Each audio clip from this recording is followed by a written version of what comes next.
Sure, if an Irish team made the group stages next year, everybody connected with Irish football would be absolutely delighted, and wherever they play the matches, the stadiums would be full. Well, here's the setup which will be for next season for the Irish clubs. So we know obviously Shamrock Rovers, the champions of last year in Ireland, they go into the first qualifying round of the Champions League.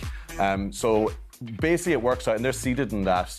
If they win that qualifying round, they'll be guaranteed a playoff round for this competition at least. If they lose, they'll knock down through the Europa League and into a playoff round for this one.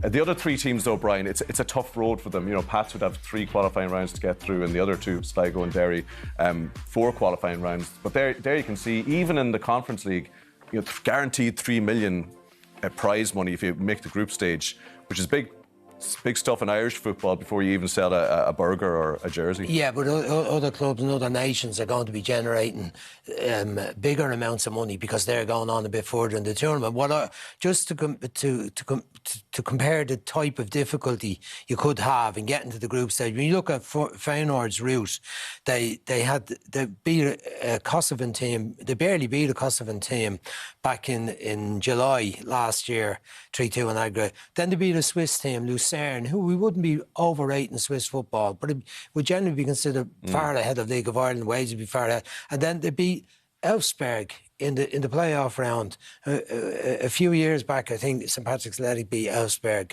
but they beat Elfsberg in the playoff round to get to the group stages. That's a fairly hard enough road.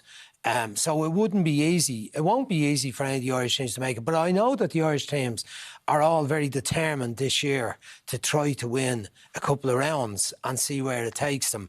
But it is no easier. Is it easier than it was with the Europa League? I'd say it is slightly because you're playing teams that are further down the whole coefficient system. But it's still a very difficult task given the professionalism that's in these other leagues that we will have teams playing against. The number of professional players, professional setups, much higher wage levels, which means that better players are attracted and will stay playing at that level rather than our league, where the best players are aspiring to play in other leagues where the wages are higher.